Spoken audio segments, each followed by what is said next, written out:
a solução daquela dificuldade que eu estou enfrentando. Muito bem. Wanda, a desilusão pode nos adoecer? Talvez a desilusão seja uma das piores dificuldades. Como nós podemos recuperar o gosto pela vida? Bem, a desilusão, né?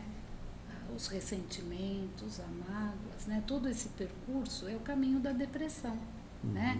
Então, quando nós passamos por uma desilusão, e faz parte da vida, né? A desilusão, muitas vezes não atingirmos um objetivo na nossa vida, seja em que área da nossa vida for, né? Se nós não elaborarmos bem essa desilusão, a gente vai passar por uma tristeza, e se essa tristeza também não for elaborada, eu curso por um adoecimento como a depressão, né? Então, é interessante, né, e até falando em estresse, nas pressões que nós passamos, né, entender que o estresse é um fator de proteção, né, um mecanismo, né, de luta ou fuga, mas nós temos que começar a prestar atenção nesses pequenos fatores estressantes do dia a dia, porque ele é o start, né, aquele botãozinho para o aparecimento de muitas doenças. Então, se eu estou passando por uma desilusão, né, por uma perda, né, seja financeira, seja afetiva, seja em que área for, vamos prestar atenção, manter uma automonitoria, tá, para pegar esses fatores de estresse que são cumulativos, né, e o estresse tem um alarme, e pela correria, pela rotina, e mesmo porque nós não desenvolvemos esse olhar interno, essa fala interna, né, o autoconhecimento, quando o tempo passa, a gente já está numa fase de estresse agudo, né? E o estresse, quando ele permanece por muito tempo com a pessoa, leva a um transtorno de humor, a uma depressão. Interessante, né, o que você está falando. Quer dizer, a desilusão que a gente vai percebendo nesse nosso programa é que a desilusão, as dificuldades, elas fazem parte da vida.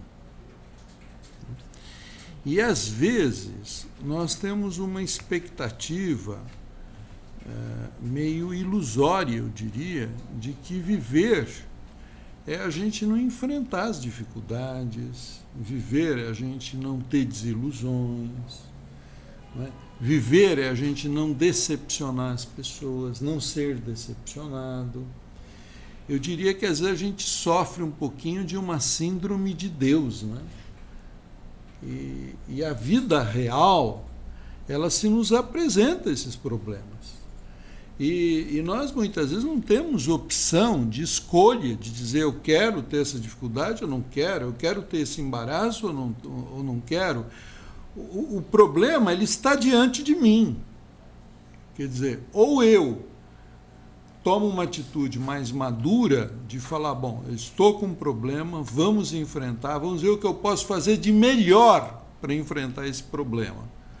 Ou eu vou bater o pé, fazer birra, e eu só vou fazer o problema crescer ainda mais.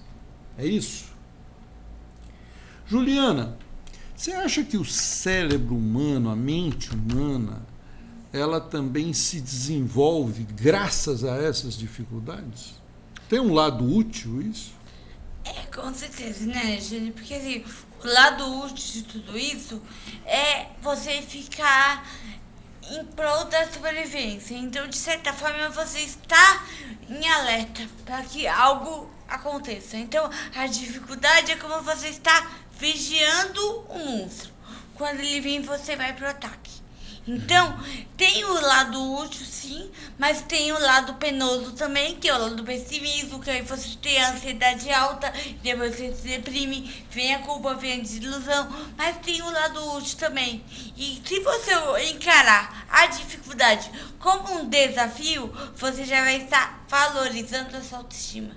Então, no cérebro mesmo, mecanismos de impulsionar você para a vida e não ficar acomodado frente à dificuldade e esperando para que alguém melhore para você.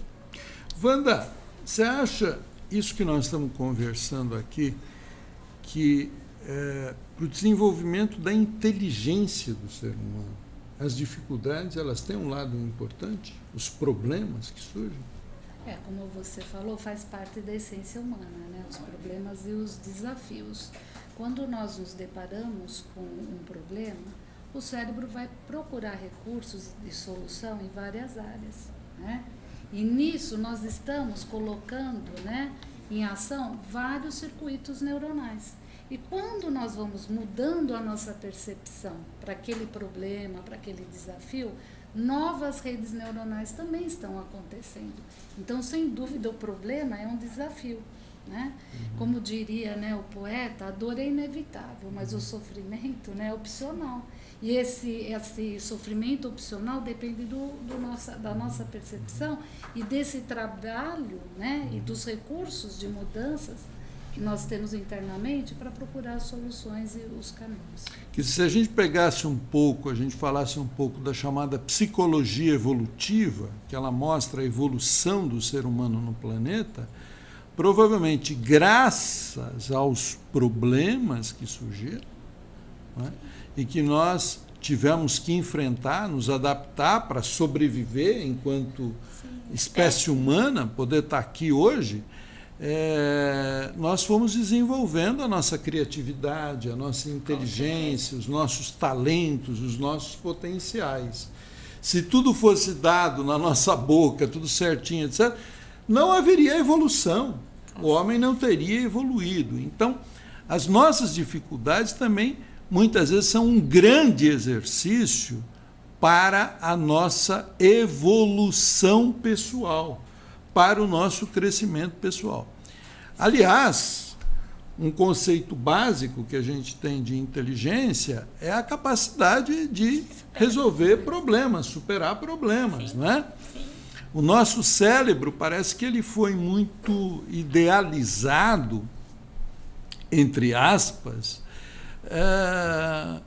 para gerar soluções, para gerar adaptação frente à vida, não é isso? Quanto mais a gente muda, mais a gente tem capacidade para mudar ainda mais, né, Alexandre? Isso mesmo. Então, eu acho que esse programa, ele levou para vocês, ele está levando para vocês dicas importantes para como lidar com as nossas dificuldades. Primeira coisa, é preciso aceitar, não adianta contestar, brigar, etc. Primeira coisa, aceitar que existe, olhar, procurar aprender recursos para lidar com isso, entender que as soluções não são mágicas, né? Procurar não maximizar os problemas. Tem pessoas que gostam de ampliar os problemas, né? Vamos tentar suavizar, vamos tentar aprender também o outro lado da moeda, o que eu posso ganhar com esse desafio, como eu posso crescer com esse desafio, como eu posso me melhorar enquanto ser humano, né? E entendendo que tudo é uma questão de aprendizagem. Então, cuidado com a zona de conforto que a Juliana falou aqui hoje. Às vezes a gente se rotula, eu não dou para isso, eu não consigo, porque eu não quero sair da minha zona de conforto, eu não quero aprender e pagar o preço para mudar, não é? Cuidado com a codificação das palavras. Às vezes você substituir a palavra dificuldade por desafio já ajuda muito, já atenua muito, já acalma muito, não é? A terapia, sem dúvida nenhuma, é um recurso, é uma ferramenta preciosa para você, eu diria que é uma ferramenta de superação. Sim. Né? Vamos aos comentários finais, agradecendo a participação de vocês. Wanda, nosso boa noite para os internautas. Boa noite a todos, né? E se você quer falar algum recado, fique à vontade. Em cima, né, do problema, das dificuldades, eu acho que uma palavra, né, que fortalece, que pode vir junto, né, de mãos dadas, é a esperança. Né? Nunca desistir, sempre perseverar. Eu acho que é a palavra também mágica, que não vai solucionar, mas que